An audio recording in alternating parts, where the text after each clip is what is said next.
जय साईं राम भाई लोग, स्वागत है आपका कंप्यूटर गुरुजी यूट्यूब चैनल पर। आज हम स्प्रेडशीट के क्लास 3 को करेंगे। इसके इम्पोर्टेंट एमसीक्यू को हल करेंगे। आज की क्लास स्प्रेडशीट की लास्ट क्लास होगी। तो भाई लोग, यह क्लास यूपी ट्रिपल एससी के ग्रुप सी के जितनी भी वैकेंसी हैं सबके लिए काफ़ी महत्वपूर्ण है। वीडियो के अंत तक ज़रूर बने रहिए, क्योंकि पता नहीं कौन सा सवाल आपके एग्ज़ाम में आएगा। तो चलिए बिना समय गवाए हुए, हंसते हुए, मुस्कुराते हुए आज की क्लास को शुरू करते हैं। भाई लोग, पिछले क्लास में हमने पूछा था कि लिब्रे ऑफिस कैल्क जो होता है इसका उपयोग कहाँ पे करते हैं। तो इसका उपयोग मैं बताता हूँ कहाँ पे करते हैं। ज़्यादातर प्रयोग इसका कहाँ पे करते हैं भाई लोग? सरकारी कार्यालय में, ठीक है, क्योंकि ओपन सोर्स कोड होता है, वहाँ पे यूज होता है। और छोटे स्कूल और छोटे हॉस्पिटल में करते हैं, यहाँ पर लिब्रे ऑफिस कैल्क का करते हैं। लेकिन माइक्रोसॉफ्ट एक्सेल का प्रयोग कहाँ पे करते हैं? बड़ी कंपनियों में, बड़े अकाउंटेंट में, ठीक है।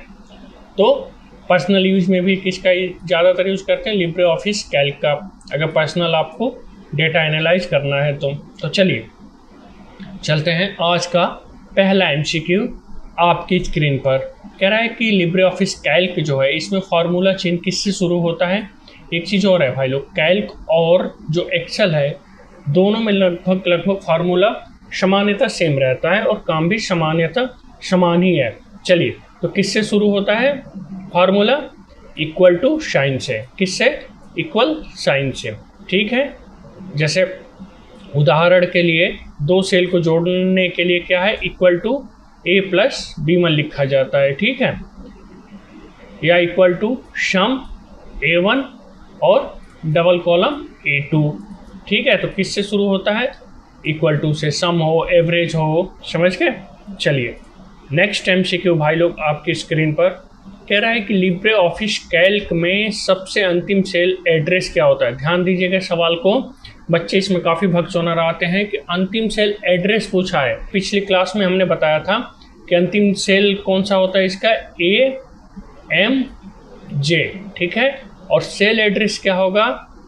AMJ 10,48,576, यानी ऑप्शन बी। ये 10,48,576 क्या है? क्योंकि जो वर्कशीट में अंतिम कॉलम होती है वो क्या होती है? AMJ, और अंतिम रो कौन सा होता है? 10,48,576। इन दोनों को मिला के अंतिम सेल एड्रेस क्या बनेगा? AMJ 10,48,576 बनता है। परीक्षा में अंतिम कॉलम और अंतिम रो को अलग अलग याद रखने से यह प्रश्न आसानी से हल किया जा सकता है। आप ऐसे याद कीजिए कि अंतिम सेल कौन सा है? AMJ, और अंतिम रो कौन सा होता है? 10,48,576। सेल एड्रेस क्या होगा? दोनों को प्लस कर देंगे तो ये होगा AMJ 1048,576, समझ गए। चलिए नेक्स्ट एमसीक्यू आपकी स्क्रीन पे भाई लोग कह रहा है कि लिब्रे ऑफिस कैल्क में एक वर्कशीट में अधिकतम कितनी सीट बना सकते हैं? कितने बना सकते हैं भाई लोग? 10,000। लिब्रे ऑफिस कैल्क में अधिकतम एक वर्कशीट में कितने बना सकते हैं? 10,000, ठीक है। अगर आप चाहें तो इसे बढ़ा भी सकते हैं, मगर सामान्यतः कितना होता है? 10,000। इसलिए अगर ये परीक्षा में सवाल आए तो आप किस पे टिक करेंगे?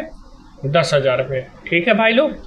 चलिए चलते हैं नेक्स्ट एमसीक्यू आपकी स्क्रीन पर कह रहा है कि लिब्रे ऑफिस कैल्क में मैनेज स्टाइल के लिए शॉर्टकट की का क्या है? शॉर्टकट की क्या है? मैनेज स्टाइल करने के लिए क्या होता है? F11। क्या होता है भाई लोग? F11, ठीक है।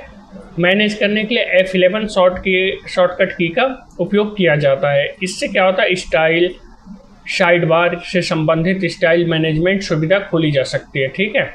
स्टाइल की सहायता से सेल और अन्य एलिमेंट पर एक समान फॉर्मेटिंग लागू करना आसान होता है और समय की बचत होती है, ठीक है भाई लोग। चलिए नेक्स्ट एमसीक्यू में चलते हैं। कैल्क में डिफ़ॉल्ट सेल की हाइट कितनी होती है भाई लोग? हाँ, इंपॉर्टेंट सवाल है। आयोग इसे घुमा के कई बार पूछा है, अपने अलग अलग वैकेंसियों में इसे पूछता है, तो आप लोग इस पर ध्यान देंगे। कह रहा है कि कैल्क में, यानी लिब्रे ऑफिस कैल्क में डिफ़ॉल्ट सेल की हाइट कितनी होती है? कितनी होती है भाई लोग? 0.18 इंच। कितनी है? 0.18 इंच मिनिमम, ठीक है। डिफ़ॉल्ट, माफ़ करिएगा, डिफ़ॉल्ट। अधिकतम कितनी होती है? 39.3 7 इंच। ठीक है, डिफ़ॉल्ट कितनी होती है? डिफ़ॉल्ट कितनी होती है? आप इसे ध्यान देंगे 0.18 और मैक्सिमम कितनी होती है? 39.37 इंच। ठीक है, इंच। परीक्षा में डिफ़ॉल्ट हाइट का मान याद रखना उपयोगी होता है। चलिए चलते हैं नेक्स्ट MCQ। हाँ देखिए, कैल्क में अधिकतम सेल हाइट कितनी होती है? अभी बताया मैंने पिछले सवाल में 39.37 इंच। ठीक है, कितनी होती है? 39.37 इंच। हाइट बढ़ाने से सेल में अधिक टेक्स्ट या डेटा को प्रदर्शित करने के लिए अतिरिक्त स्थान मिलता है। ठीक है, समझ गए? सामान्यतः कितना होती है? 0.118 इंच। ठीक है, और अधिकतम 39.37 इंच। चलिए नेक्स्ट MCQ आपकी स्क्रीन पर भाई लोग। कह रहा है कि लिब्रे ऑफिस कैल्क में फुल स्क्रीन के लिए शॉर्टकट की क्या है? लिब्रे ऑफिस कैल्क में फुल स्क्रीन के लिए शॉर्टकट की क्या है? कंट्रोल शिफ्ट और जे। क्या है? कंट्रोल शिफ्ट और जे। ठीक है भाई लोग, कंट्रोल शिफ्ट जे जो है शॉर्टकट की का उपयोग किया जाता है। फुल स्क्रीन मोड में कार्य क्षेत्र को अधिक जगह मिलती है और कुछ इंटरफेस एलिमेंट छिपाए जा सकते हैं। ठीक है, इसे विशेष रूप से जब आपको कोई प्रेजेंटेशन दिखाना होता है या स्प्रेडशीट को किसी को दिखाना होता है बड़ा करके, तो किसका प्रयोग करते हैं? कंट्रोल शिफ्ट और जे का। चलें नेक्स्ट MCQ। कॉलम लेटर और रो नंबर के संयोजन को क्या कहते हैं? कह रहा है कि सवाल समझिए कि कॉलम लेटर और जो रो नंबर के संयोजन है उसे क्या कहते हैं भाई लोग? Cell reference. क्या कहते हैं? Cell reference. ठीक है, स्प्रेडशीट में कॉलम लेटर और रो नंबर के संयोजन को क्या कहा जाता है? सेल रेफरेंस कहा जाता है। उदाहरण के लिए कॉलम B और रो 5 मिलकर B5 सेल रेफरेंस बनाते हैं। इसका उपयोग फार्मूला में किसी विशेष सेल की पहचान करने और उसका डेटा को गणना में शामिल करने के लिए किया जाता है। समझ गए भाई लोग? कॉलम लेटर और रो के संयोजन को, ये दोनों प्लस होते हैं तो क्या कहा जाता है? उन्हें सेल रेफरेंस। चलिए नेक्स्ट MCQ आपकी स्क्रीन पर।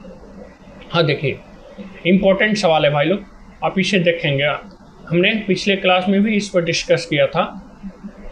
कह रहा है कि लिब्रे ऑफिस कैल्क में A1 से A10 तक, यानी एग्जाम्पल दे रहा है कि A1 से A10 तक की सभी संख्याओं का योग निकालने के लिए यानी प्लस करने के लिए कौन सा फार्मूला प्रयोग किया जाएगा? कौन सा फार्मूला प्रयोग किया जाएगा भाई लोग?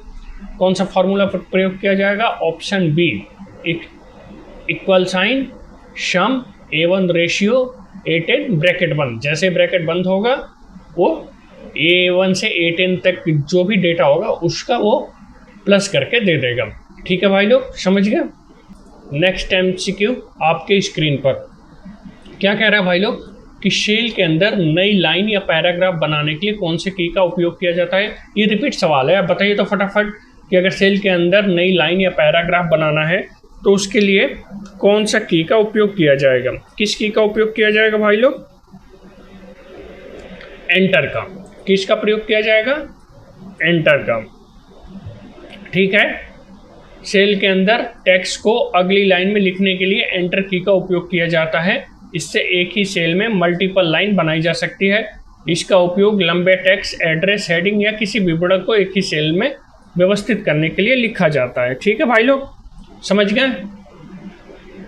तो भाई लोग ये थे लिब्रे ऑफिस कैल्क के, हमने 30 इंपॉर्टेंट सवालों को 3 क्लासों में कर लिए। अब आप खुद से चेक कीजिए कि 30 में से आपके कितने क्वेश्चन सही हुए हैं। अगर 25 सही हुए हैं तो आपकी तैयारी काफ़ी अच्छी है, लेकिन अगर स्कोर कम है तो आप वीडियो को 1 बार 2 बार देखकर अपनी तैयारी को मजबूत कीजिए। वीडियो पसंद आया हो तो लाइक ज़रूर कर दीजिए और अपने उन दोस्तों के साथ ज़रूर शेयर कीजिए जो UPSSC ग्रुप C की तैयारी कर रहे हैं। और ऐसे एग्ज़ाम ओरिएंटेड कंप्यूटर क्वेश्चन के लिए चैनल को सब्सक्राइब करना बिल्कुल ना भूलिए। धन्यवाद।